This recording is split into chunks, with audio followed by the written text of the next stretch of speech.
AP మంత్రివర్గం నుంచి గుమ్మనూరు జయరాంను బర్తరఫ్ చేసింది వైఎస్ జగన్ ప్రభుత్వం. ముఖ్యమంత్రి సిఫార్సు మేరకు గవర్నర్ మంత్రి గుమ్మనూరును బర్తరఫ్ చేశారు. మంత్రి పదవికి రాజీనామా చేయకుండానే టీడీపీలో చేరారు గుమ్మనూరు.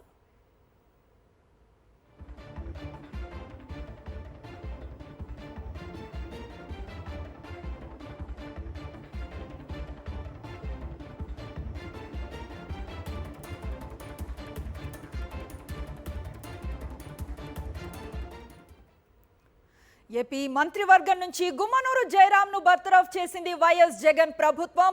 ముఖ్యమంత్రి సిఫార్సు మేరకు గవర్నర్ మంత్రి గుమ్మనూరును బర్తరఫ్ చేశారు.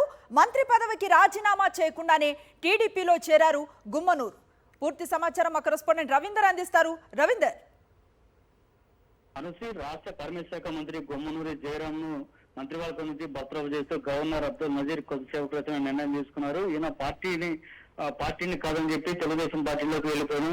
ఈ నేపథ్యంలో పార్టీ ఫిరాయించిన నేపథ్యంలో ముఖ్యమంత్రి వైఎస్ జగన్ గవర్నర్ కు అతను బర్తరఫ్ చేయాలంటూ సిఫార్సు చేశారు. ఈ మేరకు గవర్నర్ వెంటనే నిర్ణయం కూడా తీసుకోవడం జరిగింది. ఈ మేరకు ఉత్తర్వులు కూడా జారీ అయిన పరిస్థితి. కార్మిక శాఖ మంత్రిగా 2022 ఏప్రిల్ 11వ తారీఖున జరిగినటువంటి మంత్రివర్గ పునర్వ్యవస్థీకరణలో గుమ్మనూరు జయరాంకు కార్మిక శాఖ మంత్రి పదవిని ముఖ్యమంత్రి వైఎస్ జగన్ అప్పగించారు. కర్నూలు జిల్లా ఆలూరు నియోజకవర్గం నుంచి ఎమ్మెల్యే గెలిచినటువంటి గుమ్మనూరు జయరాం మొదటి నుంచి కూడా ఆయన పోకడలు అదే విధంగా ఉన్నాయి. ఒకవైపు పార్టీలో వైఎస్ఆర్ కాంగ్రెస్ పార్టీ ఎమ్మెల్యేగా ఉంటూనే తరచూ తెలుగుదేశం పార్టీ సంబంధించినటువంటి నేతలతో టచ్ లో ఉండటం, వ్యాపార సంబంధించినటువంటి వ్యవహారాలు నిర్వహించడం, ఇవన్నీ కూడా స్థానికంగా ఉన్నటువంటి వైఎస్ఆర్ కాంగ్రెస్ పార్టీ కార్యకర్తలు ఆయన మీద ఆగ్రహం వ్యక్తం చేస్తూనే ఉన్నారు. అలాంటి వ్యక్తి తర్వాత సర్దుకున్నట్టు కనిపించినప్పుడు కూడా ఆయన వ్యవహారాలు అదే విధంగా ఉండటం, ప్రస్తుతం తన మంత్రిగా ఉంటూనే తన పదవికి రాజీనామా చేయకుండా నేరుగా తెలుగుదేశం పార్టీ కండువా కప్పుకున్నటువంటి వైనం మీద వైఎస్ఆర్ కాంగ్రెస్ పార్టీ చాలా సీరియస్ గా స్పందించింది. ముఖ్యమంత్రి వైఎస్ జగన్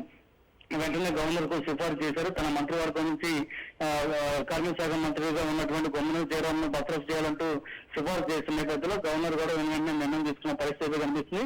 ఇటీవల ప్రకటించినటువంటి సమన్వయకర్తల లిస్టులో ఆలూరు నుంచి విరూపాక్షిని ముఖ్యమంత్రి వైఎస్ జగన్ ప్రకటించారు. ఎందుకంటే ఇంత ముందు ఆలూరు నియోజకవర్గం నుంచి గుమ్మనూరు జయరాం గెలిచినప్పటికీ ఆయన అక్కడి నుంచి కర్నూలు ఎంపీగా పోటీ చేయాలంటూ పార్టీ అధినేతగా వైఎస్ జగన్ చెప్పారు. కానీ ఆయన మాత్రం అక్కడి నుంచి వెళ్లేందుకు అంగీకారం అయితే తెలుపలేదు. ఈ నేపథ్యంలోనే పార్టీ కూడా మారిన నేపథ్యంలో ఫిరాయింపు కింద బర్తరఫ్ చేసే పరిస్థితుంది.